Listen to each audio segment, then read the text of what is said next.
Hello,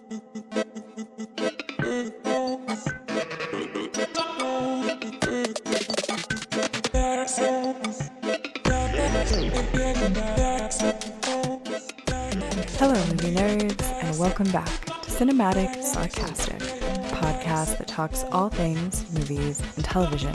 I'm Natalie, and I'm your host. On today's episode, we are going to talk about a new television series called The Burning Girls. This one stars Samantha Morton, who you all know I love if you've been here at all. She played most recently in The Serpent Queen. She was also in the television series Harlots, as well as many others. This also stars David Dawson, who you might remember as King Alfred from the Last Kingdom series, as well as many, many others that are in this. And I think the acting in this is decent. Now, The Burning Girls is put on by Paramount Plus, and this television series is about a Reverend Jack, who is played by Samantha Morton, who kind of moves cities. She has this traumatizing backstory. She moves from one city to another in order to take up being a reverend in this new sort of smaller town. And kind of there is this element of horror supposedly that they present to you about this particular town having burned two little girls in kind of outside the front of this church. And so the series sort of goes on about that. Now, The Burning Girls for me was not a win. I would give this maybe a 5 or 6 out of 10. I think the acting was really decent. My problem itself went with the story. Now, if anyone is hoping to tune into The Burning Girls because we are getting closer to Halloween and you've seen any of the trailers for this one and you're thinking this is going to be like a really good spooky story about these two little girls that are like haunting this little town, I hate to break it to you, but you will be very sorely disappointed if that is what you tune into The Burning Girls for. Now, I think the actual sort of plot twist, plot ending that happened by the time that I made it to the end of this series, of which there are only 6 episodes, so it's a fairly quick one.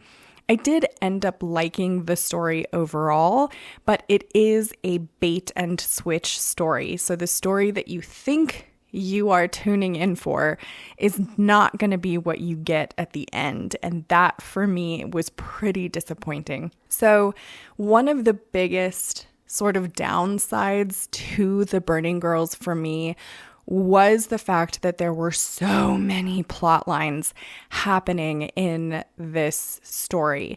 And I know that this is based off of a book, so I am assuming that the book itself is more the issue and not so much the television series. But you have what I would consider kind of 2 competing main plot lines. Now, I know one of those plot lines is meant to be a subplot or not the main storyline. And then there are a lot of like lesser sort of subplots happening in this. In my opinion, there are too many of them. There are a lot of competing characters, a lot of competing storylines. And for me, I almost gave up on this show like 2 times. And it's only 6 episodes. But just because I felt like there was so many sort of subplots and things going on, which don't really connect to each other than location until you get to the end. So the last 30 minutes wraps up a few of the bigger ones. It sort of leaves some of the smaller ones completely hanging, which was very frustrating to me. But at the end of the day, like I said, it was a bait and switch sort of plot. So the way that it's advertised, one of the main sort of storylines that they bring you through, and it's not like short storylines. So the problem with The Burning Girls is that the subplot lines carry on right up until the end.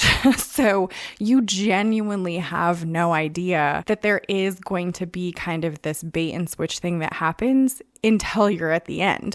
Like one of the main plot points, which has to do with The Burning Girls, turns out just to be a subplot. Like it's not even really relevant or important to the story in any way, shape, or form. And that to me was very disappointing. Like, I tuned in kind of hoping for something a little bit more on the spooky side for Halloween season, and that's not at all what I ended up getting at the end of the day.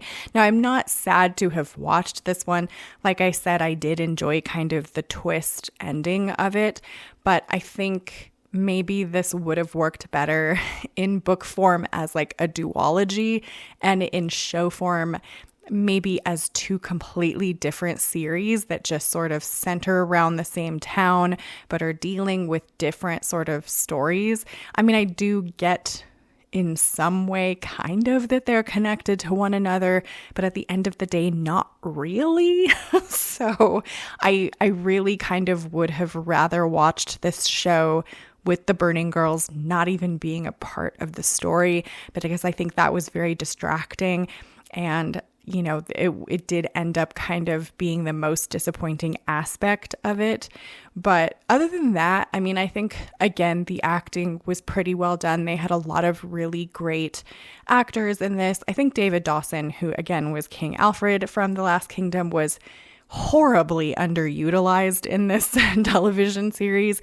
I think he is a really great actor, and they didn't really do much with him in this. But overall, I think everyone did a pretty decent job. I wouldn't say that the acting brought it down at all. For me, it was mostly just the storytelling and how the story was put forth and that sort of thing. So those are my thoughts on The Burning Girls. I would love to know what you guys think if you end up watching this one. Subscribe if you want to join the Movie Nerd family, and I hope to see you in the next episode.